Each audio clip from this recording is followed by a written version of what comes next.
храм был построен тогда, когда уже на территории Абхазии была своя патриархия. То есть этот храм освящал абхазский патриарх Арсений III, в которого входило 12 митрополитов, которые подчинялись именно абхазскому патриарху. В XI веке храм был расписан при абхазском союзе людей, но фрески, к сожалению, до нашего времени не сохранились. Школа абхазской архитектуры. Абхазские зодчие строили его.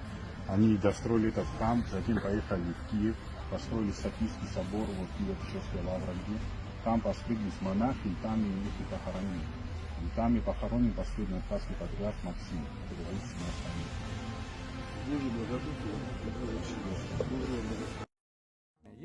Доктор исторических наук Юрий Николаевич Воронов известен грузинской общественности как сторонник и один из идеологов абхазского сепаратизма.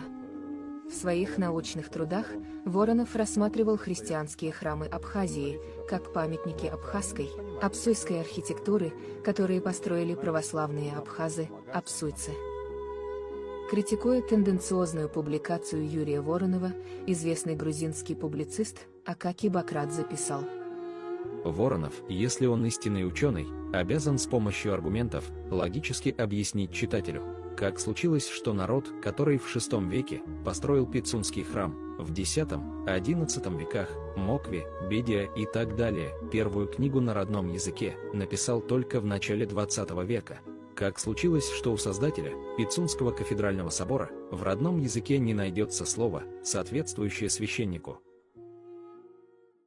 Абхазы захватили территорию от реки Галицга до реки Ингури в конце XVII века. В это время посягнули на очень многие памятники нашего зодчества. Еще Теда Жордания писал об этом в 1902 году. Маквский храм был расписан, и там были фрески Давида Строителя и Алексея Комнина с греческой надписью. В 1659 году Иерусалимский патриарх Досифей находился в Грузии, и он приводит эту надпись. Известный факт, что Давид Строитель выдал одну из своих дочерей, Катай, замуж в Византийской империи. Поэтому и было там упомянуто имя Алексея Комнина вместе с Давидом Строителем. А вот, что пишет Теда Жордания. Ненавистники грузин, эти невежественные люди, как там разрушают и уничтожают грузинские следы. И в Маквском храме эти фрески фактически вообще не сохранились до сегодняшнего дня.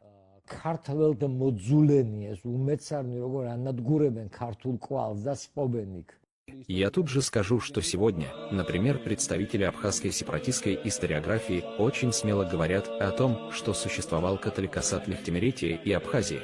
Они даже перечисляют католикосов Абхазии и называют их имена: Евдемон, Ефимий, Виссарион, Иосиф. Но они не указывают их фамилий, не называют фамилию ни одного из католикосов Абхазии, потому что если они назовут и фамилии, тогда прояснится ложь сепаратистов, так как эти люди были выходцами из фамильных родов: Абашидзе, Иристави, Нимсадзе, Лорд Кипанидзе, Чхитидзе, Квариане. Естественно, католикосат Лехтимеретии и Абхазии был грузинским католикосатом, в церковном подчинении которого находилась Западная Грузия. Католикосы Лехтимеретии и Абхазии выражали интересы грузинского государства и грузинской нации. Они не имели ничего общего с теми абхазами, чьи потомки сегодня заладили и твердят, что будто эти католикосы-патриархи представляли независимый католикосат Абхазии.